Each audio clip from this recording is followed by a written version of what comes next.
Welcome back to Probably Unlimited Games. So this week, Matt decided to completely refactor the day-night cycle system. The old system was built when we had separate scenes for the town and the forest, but it didn't work with our new open-world layout, so he rebuilt it from scratch. While he was there, he also adjusted some settings to make the sky look better. When you're rebuilding core systems anyway, might as well make improvements while everything's torn apart. On the environmental side of things, he added actual grass to the world instead of just ferns and leaves, which makes the ground feel more natural. He also used an asset to spread harvestable trees throughout the world. It works, but it's throwing errors that he'll probably need to contact the developer about. He's been adding various foliage assets to make the level feel better, the small environmental details that don't serve a specific gameplay purpose, but make the world feel more real and natural. Then he spent a lot of time trying to figure out how landscape materials work and how to modify them. It's one of those systems that he didn't know existed and was suddenly lost in a maze of texture channels and blending parameters. He found the tutorials on the basics and got painting working for the landscape material we're using. The goal is to make foliage spawn only on specific painted layers,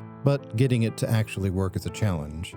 Here's where it got weird though. He got the layer-based spawning working, but only when the landscape material itself was spawning grass, which tanked performance down to 30 to 40 FPS. The confusing part? There shouldn't have even been any grass data for it to reference. The system was spawning grass that shouldn't exist. The solution? Turning it off and on again. Apparently the changes he made didn't want to save until he restarted everything. I, on the other hand, actually finished a building this week. It's a huge mansion, way too big to be really historical. Think Manor Lord size, but it's mostly complete. I still need to do some wall detailing and interior partitioning, but the main structure is done. This is a significant step up from the shitty tavern that took me so much time. This mansion is actually larger than the tavern, but I finished it in a much more reasonable time frame thanks to the ultimate level art tool. Not having to manually align every single wall has freed up a little of my time to learn actual design elements, when to use different architectural features, how to create verisimilitude rather than strict realism, and thinking about the building's role and placement in the village,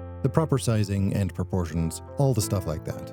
I've been looking at historical representations of medieval buildings to understand what elements communicate "this is a manor house" versus "this is a peasant dwelling" versus "this is a fisherman's hut." Not to copy them exactly, but to understand the visual language that makes buildings feel appropriate to their settings and social context. The goal isn't strict historicity for its own sake, it's creating buildings that feel right for the world and story we're building. Sometimes that means breaking historical rules if it serves the experience better. So yeah, sometimes the solution really is just turning it off and on again. Maybe we should try that with Steve and not Steve.